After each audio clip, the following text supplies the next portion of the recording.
Il est temps pour toi de voir les choses en face. Non, non, non.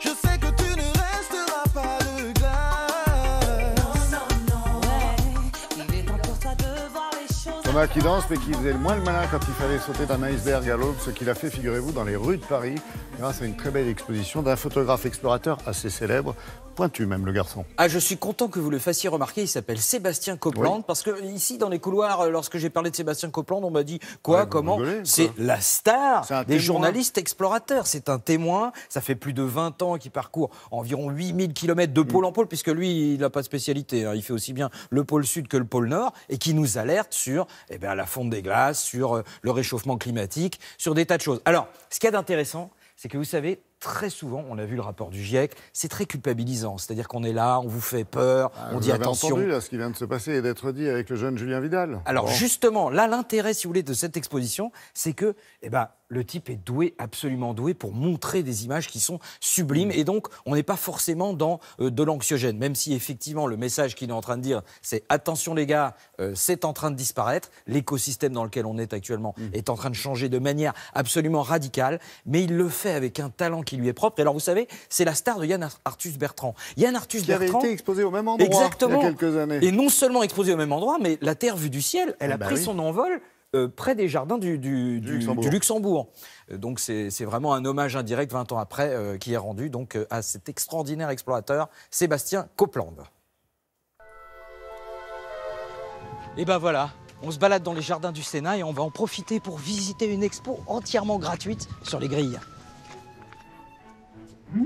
Alors évidemment, on démarre cette exposition de pôle en pôle, un monde qui disparaît, par une triste nouvelle. La traversée à pied du pôle Nord, de la Terre à la glace, n'aura plus jamais lieu. Pourquoi ? Tout simplement parce que c'est devenu trop dangereux à cause de la fonte des glaces. Sébastien Copeland, il a essayé de le faire en 2009, il a tout juste réussi, mais lorsqu'il a voulu la refaire en 2017, il n'a pas pu aller jusqu'au bout et maintenant c'est carrément interdit.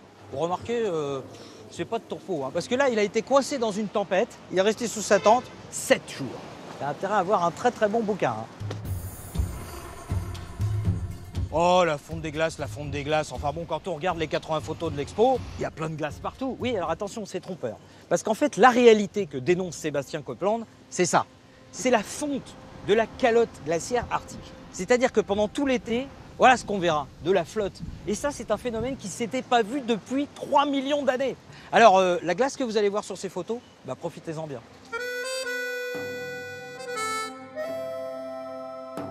Mais à part les trous dans la glace, est-ce qu'il y a d'autres dangers dans cette traversée ? Oui, l'ours polaire. Qu'est-ce qui s'est passé ? Sébastien Copeland, il s'est retrouvé en face d'un ours blanc qui a décidé de le charger. À ma droite, il avait une seringue hypodermique avec le fusil. À ma gauche, il avait l'appareil photo. Mais il n'y avait plus de carte mémoire dedans. Alors qu'est-ce qu'il fait ? Il laisse tomber l'arme pour mettre la carte mémoire. Ah oui, mais là, c'est l'ours qui charge. Ou alors vous n'avez pas de photo.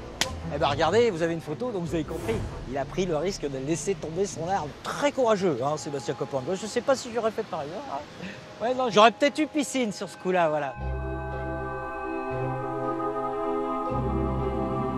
Lorsqu'on parle de la glace, on imagine toujours cette immensité blanche, pure, immaculée, sublime. Sauf que non, là encore, la réalité que Sébastien Copeland décrit, elle est toute différente. C'est que la neige, avec les feux de forêt, avec la pollution industrielle, ça donne ça. Et c'est d'ailleurs pour ça que ça fond. C'est pas blanc, c'est pas gris, c'est noir. Bon, alors c'est noir, c'est dégueulasse. D'ailleurs, c'est essayer de frotter, ça part pas. Hein. C'est dégueulasse.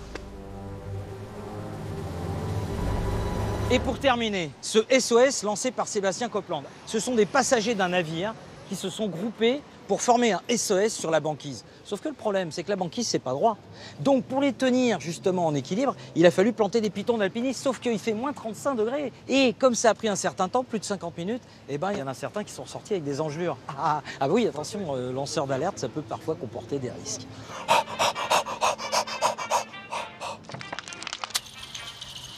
Tout va très bien, madame la marquise. Ouais, tout va très bien, sauf qu'il fait très chaud en ce moment. C'est bien. C'est dans la rue, donc c'est gratuit. C'est une exposition. Voilà, si vous passez par là, hein, les jardins du Sénat, sur les grilles du parc du Luxembourg. C'est magnifique. Et c'est jusqu'au 13. Jusqu'au 13, exactement. 13 janvier prochain.